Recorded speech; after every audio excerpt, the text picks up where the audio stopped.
Sir, power of attorney নিয়ে আমার দুটি প্রশ্ন আছে।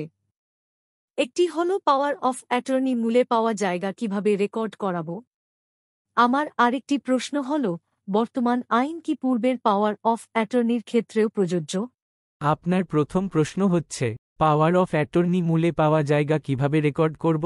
পাওয়ার অফ অ্যাটর্নি মূলে পাওয়া জমি বা জায়গা বর্তমান আইনে রেকর্ড করতে হলে প্রথমে আপনি দুটি বহুল প্রচারিত পত্রিকায় ক্রেতা, বিক্রেতা, পাওয়ার দাতা, জমির তফসিল সবকিছুর বিস্তারিত তথ্য বিজ্ঞাপন হিসাবে দিতে হবে। এরপর আপনি মিউটেশনের জন্য বাংলার ভূমি পোর্টালে আবেদন করবেন।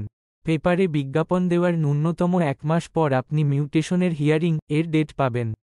হিয়ারিং হয়ে গেলে পাওয়ায় অ্যাটর্নির সত্যতা যাচাই করার জন্য রাজস্ব আধিকারিক সাব রেজিস্ট্রার অফিস থেকে ভেরিফাই এর জন্য পাঠাবেন। সাব রেজিস্ট্রার হতে ভেরিফাই হয়ে ফিরে আসলে সংশ্লিষ্ট আধিকারিক পুনরায় সরেজমিনে তদন্তের নির্দেশ দেবেন। তদন্ত হয়ে ফিরে আসলে রাজস্ব আধিকারিক যদি সমস্ত তথ্য ও রিপোর্টের মধ্যে সামঞ্জস্য পান, তাহলে তিনি গ্রহীতা বা ক্রেতার নামে রেকর্ড করে দিতে পারেন। আপনার দ্বিতীয় প্রশ্ন হল, বর্তমান আইন কি পূর্বের পাওয়ার অফ অ্যাটর্নির ক্ষেত্রেও প্রযোজ্য? বর্তমান আইনে কোথাও পূর্বের পাওয়ার অফ অ্যাটর্নির ক্ষেত্রে আলাদাভাবে কিছু বলা হয়নি। তাই এই আইন পূর্বের এবং বর্তমান সব ধরনের পাওয়ার অফ অ্যাটর্নির ক্ষেত্রেই প্রযোজ্য।